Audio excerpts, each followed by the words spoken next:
Yo tout le monde, c'est Magnus. À moins d'une semaine de la sortie de Transformers Rise of the Beast, j'avais envie de vous proposer une vidéo un petit peu spéciale en partenariat avec Hasbro. En effet, à moins d'une semaine de la sortie, il est temps de parler un petit peu de la gamme de jouets du film et notamment de pas mal de choses qui sont proposées. C'est pour ça qu'Hasbro m'a envoyé un certain nombre de produits que je vais vous présenter via mes réseaux sociaux, donc TikTok et Instagram, donc via des mini-reviews principalement je pense, mais pas que, j'essaierai de proposer quelques autres petites choses autour de ça. Bref, je vais vous présenter tout ce que j'ai reçu et donc je vous redirigerai vers mon Instagram et vers mon TikTok pour pouvoir voir la présentation globale de tout ça, donc Transformer par Transformer. Bref, considérez ça comme une petite vidéo bonus le jeudi, c'est le jour où je publie généralement les compilations de mini-reviews, mais c'est vrai que dernièrement il y en a eu un petit peu moins parce que j'avoue que j'ai été un peu pris par le temps. Donc voilà, je rappelle toujours, comme d'habitude, vous pouvez retrouver toutes les mini-reviews avant qu'elles soient publiées sur YouTube, et bien sur Instagram et sur TikTok au choix. Bref, n'hésitez pas à me suivre sur ces réseaux-là, et on est parti tout de suite. On va commencer par des tout petits Transformers pas piqués des hannetons, à savoir les petits Transformers Beast Alliance. Donc on est effectivement là sur des jouets principalement que je vous ai présentés notamment via les vidéos news. Donc si vous les suivez assidûment, vous en avez déjà sans doute entendu parler et je peux enfin vous les présenter. Je les ai enfin entre les mains, là ça fait plaisir. Bref, on a donc les petits Beast Alliance, donc à savoir les petits Transformers qui peuvent se changer en armes pour des plus gros. Donc je vous parlerai un petit peu du fonctionnement après. On a notamment ici, alors, Rhinox, mon chouchou, qui se transforme en Gatling Gun, en quelque sorte, une espèce de grosse batteuse, et surtout, quand vous voyez d'où ça sort, bon, c'est assez rigolo, donc Rhinox, mon petit préféré, Cheetor, avec sa transformation en arme de contact, tout simplement, donc en sorte d'épée, voilà, tout simplement. Et enfin, le petit Skull Cruncher, alors c'est pas tant pour son mode arme, pour le coup, lui que je l'aime bien, mais juste parce que j'aime beaucoup, non seulement le mode croco, et aussi l'artwork, que je trouve plutôt sympa. Bref, voilà, donc ça, c'est les petits Transformers très basiques, honnêtement, je sais même plus combien ils coûtent de base, mais vraiment pas cher du tout, parce qu'ils sont là pour se transformer en armes, pour des Transformers un petit peu plus gros. Et parmi ces Transformers de plus grande taille, on va notamment retrouver, par exemple, ce petit Optimus Primal.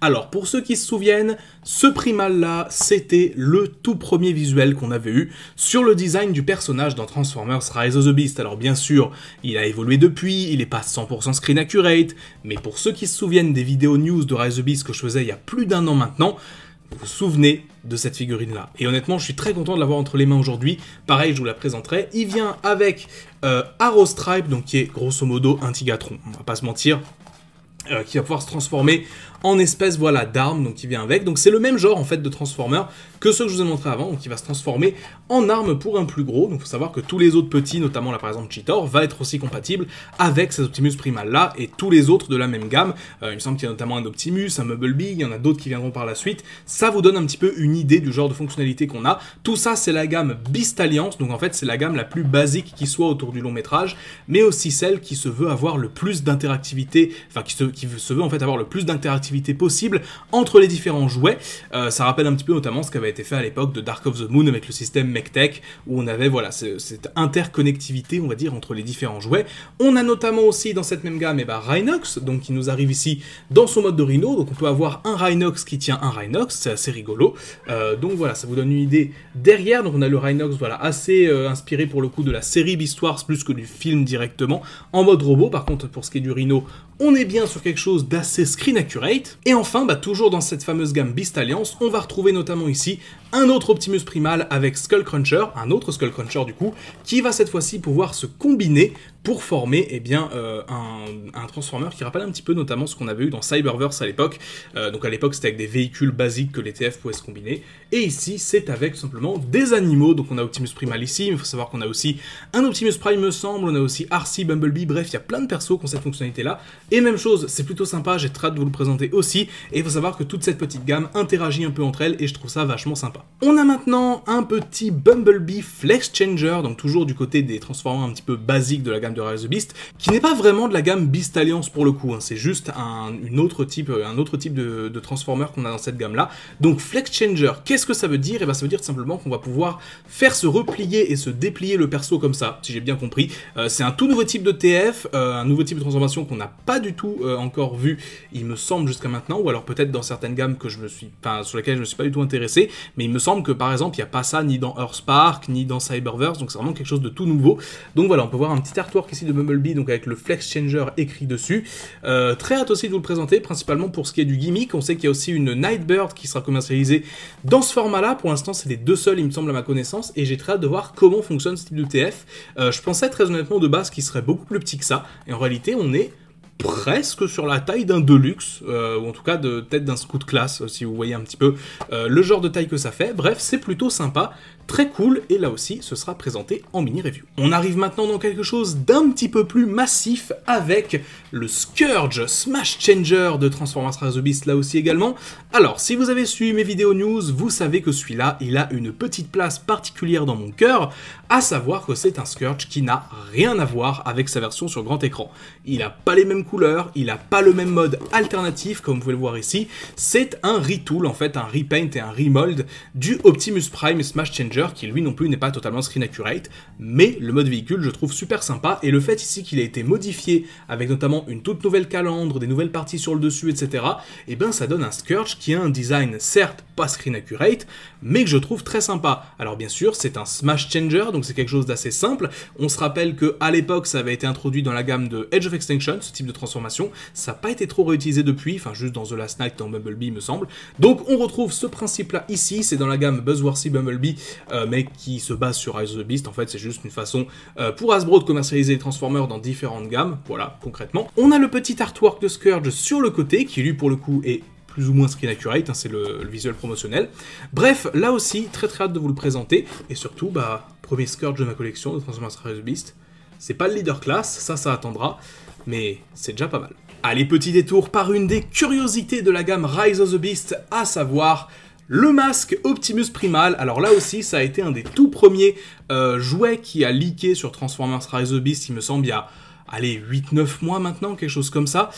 J'avais vu passer donc des visuels de ce masque-là, c'était un des premiers visuels qu'on avait eu sur une boîte de jouets du film, et mine de rien, pour l'aspect nostalgique, nostalgique d'il y a même pas un an, mais bon, voilà, vous comprenez, à cette époque où on n'avait aucune info quasiment sur le film, à part les infos qu'on avait eu de base, mais il n'y avait pas encore eu de trailer, il n'y avait pas encore eu de poster, il n'y avait rien eu du tout, et on avait vu passer ces photos-là sur les forums Transformers notamment, et c'est très cool.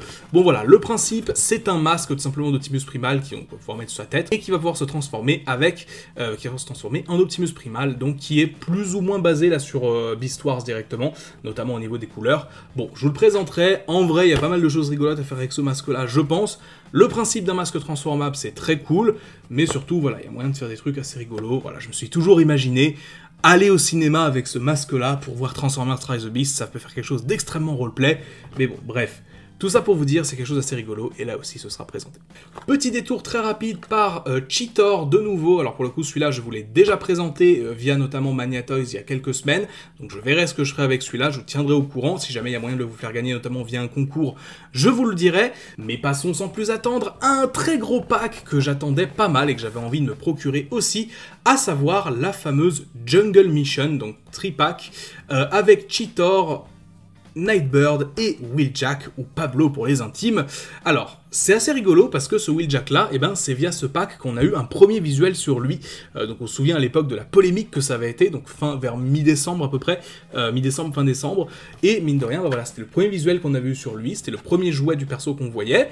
Honnêtement, de le voir comme ça maintenant, je le trouve pas si laid, honnêtement. Il est très sympa quand même, je trouve. Reste à voir après, voilà, la figurine en elle-même, ce qu'elle donnera.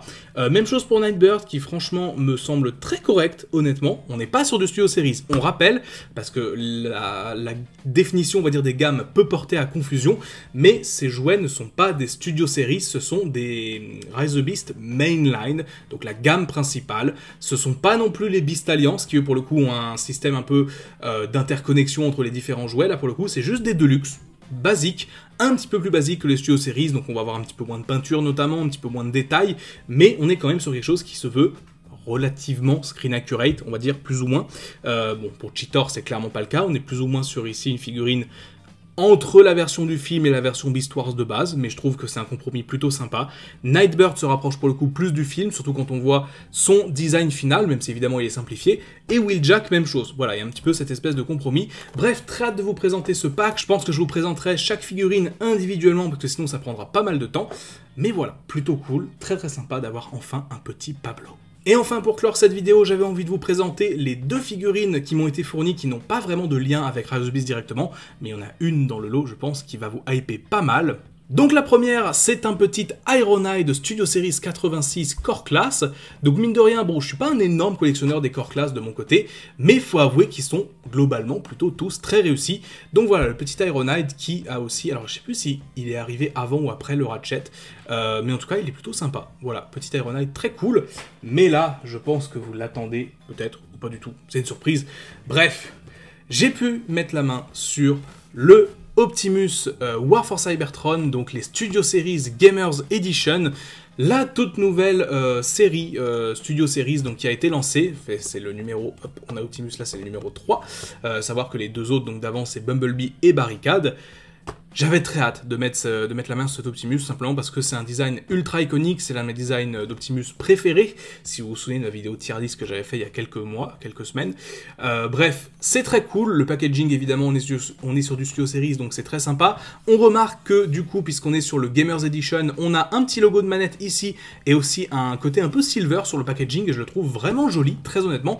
On a donc le modèle 3D du perso qui est représenté ici, et bah le jeu en lui-même, bon, on l'a déjà beaucoup vu, je pense que pour certains d'entre vous, vous avez déjà un avis dessus, mais malgré tout, j'ai très hâte de vous le présenter. C'est une très grosse hype au niveau de cette figurine. Alors, je pense que pour le coup, j'attendrai un tout petit peu pour vous le présenter. Je vais donner priorité aux jouets de Rise of the Beast parce que bah, c'est quand même le sujet principal, c'est la grosse hype du moment. Mais croyez-moi que celui-là, quand il y passera très bien parce que là aussi, c'est du très lourd. Bref, voilà pour cette vidéo bonus, j'espère qu'elle vous aura plu. Encore merci à Hasbro qui m'a fourni toutes ces petites pépites de Transformers que je vais pouvoir vous présenter sur mes différents réseaux sociaux. Donc je rappelle TikTok et Instagram. J'aurais mis normalement là les liens vers mes différents comptes. Donc voilà, il faut savoir que sur Instagram, on a principalement voilà, des stories que je publie régulièrement sur l'actualité en rapport avec Transformers. Je veux interagir aussi avec vous en message privé. Et TikTok, bah, de temps en temps, donc je poste évidemment mes mini-reviews, tout comme sur Instagram. Et de temps en temps, je shitposte un petit peu, je fais des petites réactions à 2-3 trucs. Bref, suivez-moi si jamais vous avez cette application, ce sera toujours cool si vous suivez l'actualité en rapport avec Transformers notamment. Bref, sur ce, c'est tout pour moi, c'était Magnus, on se dit à très vite pour une nouvelle vidéo en rapport avec Rise of the Beast, et on se donne rendez-vous sur mes réseaux sociaux pour les mini-reviews à venir. Sur ce, c'est tout pour moi, ciao.